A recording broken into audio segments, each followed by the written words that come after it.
manajemen kelas 3A. Jadi pada kesempatan kali ini saya akan membahas mengenai komunikasi antar generasi di dunia kerja, bagaimana menyatukan Gen Z dan generasi senior.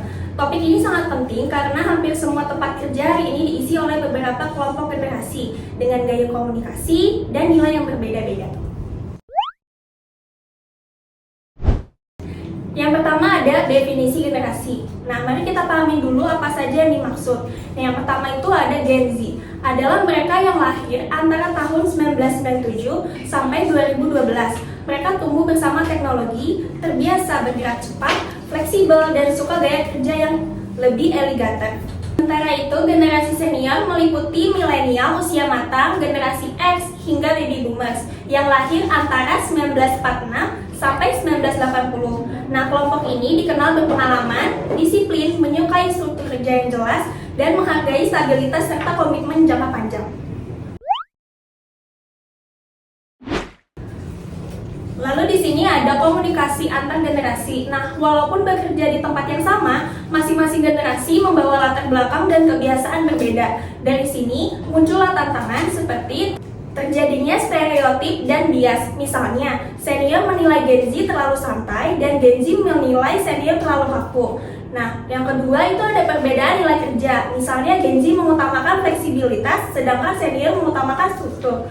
Yang ketiga itu ada gap literasi teknologi, di mana Gen Z lebih cepat beradaptasi dengan tools digital. Lalu yang keempat itu ada perbedaan preferensi kanal komunikasi, nah seperti dari chat hingga email. Nah, serta perbedaan ekspektasi terhadap kecepatan respon, detail informasi maupun gaya feedback. Nah, semua ini dapat memicu miskomunikasi jika tidak dikelola dengan baik.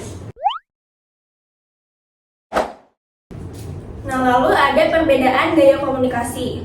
Yang pertama itu Gen Z, komunikasi cepat dan digital seperti chat atau DM. Yang kedua itu ada gaya santai, singkat, pakai emoji. Lalu yang ketiga itu ingin respon cepat atau real time. Yang keempat itu kurang formal dan lebih elegan. Yang kelima itu suka visual dan kolaboratif. Lalu di sini ada generasi senior. Nah, untuk generasi senior itu mengutamakan email, telepon, atau tatap muka. Yang kedua itu lebih suka bahasa yang formal, lengkap, dan runtut. Yang ketiga, tidak menuntut respon super cepat selama jelas.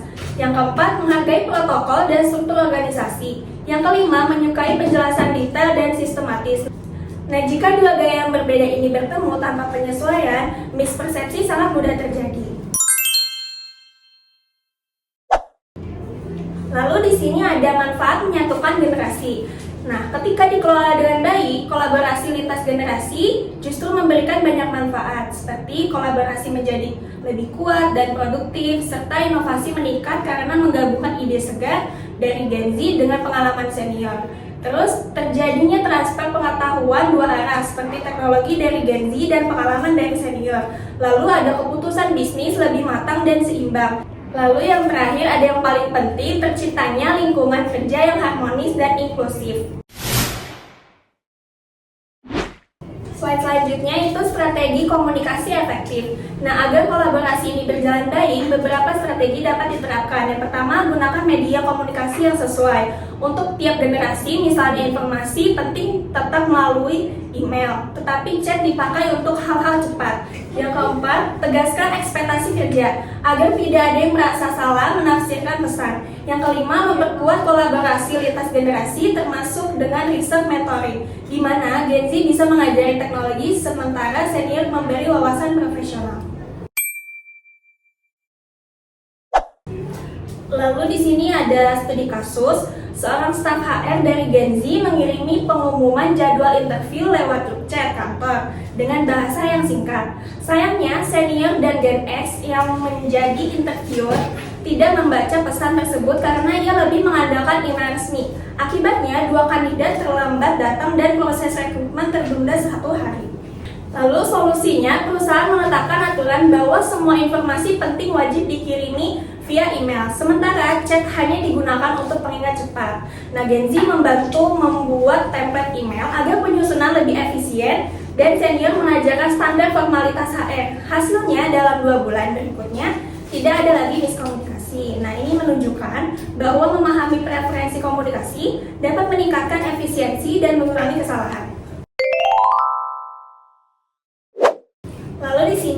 kesimpulan. Nah, jadi komunikasi antar generasi bukanlah hambatan, tetapi peluang besar. Nah, dengan memahami perbedaan gaya komunikasi, meningkatkan empati, memilih media yang tepat, dan mendorong kolaborasi dua arah. Nah, Gen Z dan generasi senior dapat saling melengkapi dan menciptakan sinergi yang lebih kuat di tempat kerja. Terima kasih, semoga materi yang saya sampaikan bermanfaat bagi teman-teman semua. Assalamualaikum warahmatullahi wabarakatuh.